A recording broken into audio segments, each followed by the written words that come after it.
बिहार की राजनीति में एक बार फिर सियासी उलटफेर हो सकता है। नीतीश कुमार ने मुख्यमंत्री पद तो छोड़ दिया, लेकिन ऐसी 4 शर्तें रख दी जिन्होंने सियासी गलियारों में हलचल तेज कर दी। अब ये सिर्फ औपचारिक मांगे भर नहीं है, बल्कि सत्ता के संतुलन को पूरी तरह बदलने वाली शर्तें मानी जा रही है।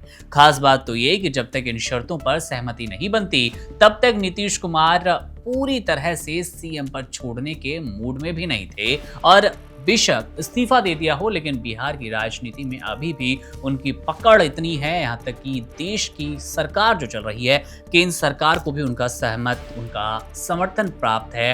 तो उनको नाराज नहीं करना चाहेगी केंद्र सरकार। वो शर्तें क्या हैं वो भी आपको बता दें, और ये शर्तें साफ संकेत देती है कि बिना मजबूत राजनीतिक पकड़ के कोई कदम राजनीति में आगे नीतीश कुमार नहीं बढ़ाना चाहते। नीतीश की पहली अहम शर्त यह है कि अगला मुख्यमंत्री किसी एक पार्टी का चेहरा ना हो, बल्कि पूरे एनडीए का साझा उम्मीदवार हो।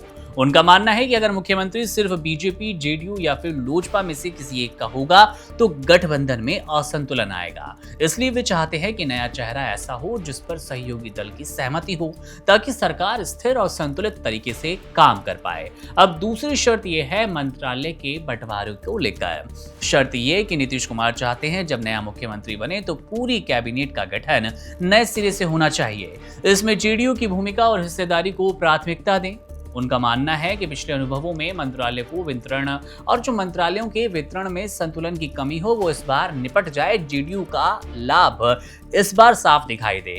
अब इस बार सुधारना जरूरी है इस संतुलन को, ऐसा मानना है नीतीश कुमार का, ताकि जेडीयू का प्रभाव सरकार में मजबूत बना रहे। तीसरी शर्त है गृह मंत्रालय को लेकर, जो सबसे संवेदनशील आप कह सकते हैं एक शर्त है। नीतीश कुमार चाहते हैं कि भले ही मुख्यमंत्री का पद जेडीयू के पास ना रहे, लेकिन गृह मंत्रालय उनके पास होना चाहिए। गृह मंत्रालय राज्य की कानून व्यवस्था और प्रशासनिक नियंत्रण का केंद्र होता है, इसलिए इसे अपने पास रखकर वे राजनीति और प्रशासनिक प्रभाव को मजबूत रखना चाहते हैं। जेडीयू का प्रभाव यहां पर भी अब सर्वोपरि रखना चाहते हैं। चौथी और अंतिम शर्त है नीतीश बाबू की विधानसभा स्पीकर के पद को लेकर। नीतीश चाहते हैं कि यह पद भी जेडीयू के किसी भरोसेमंद नेता को मिल पाए।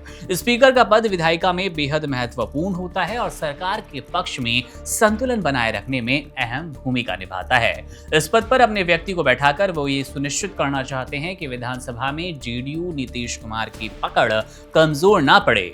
अब इन 4 शर्तों को देखकर साफ लगता है कि नीतीश कुमार सिर्फ पद छोड़ने की बात नहीं कर रहे थे, इसके पीछे उनका पूरा एक प्लान तैयार था। सत्ता के हर अहम पहलू पर सोच समझकर ये इस्तीफा हुआ है। अब ये शर्तें मंजूर हुई है या नहीं हुई है, इस पर तो अभी कोई पुष्ट जानकारी नहीं है, लेकिन नीतीश ने अपनी चाल साफ तौर पर चल दी। जो बार बार विपक्ष दावा कर रहा था कि बिहार से जेडीयू खत्म हो रही है, नीतीश कुमार का करियर बीजेपी खा रही है, केंद्र सरकार खा रही है, प्रधानमंत्री नरेंद्र मोदी चाहते हैं कि अब नीतीश राजनीति से दूर हो जाए, जेडीयू का अस्तित्व मिट जाए, ऐसा होता नजर नहीं आ रहा। नीतीश ने अपनी बिसात बिछा दी है, अच्छा दांव चला है। अब यही वजह है कि उनकी ये शर्तें बिहार की राजनीति में आने वाले दिनों में बड़े बदलाव का संकेत दे रही है। अब नीतीश की चारों शर्तें आपको कितनी प्रभावशाली लगी, कमेंट बॉक्स आपके लिए है, अपनी टिप्पणी वहां जरूर कीजिएगा।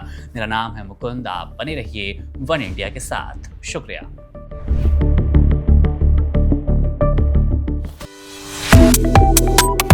Subscribe to One India and never miss an update.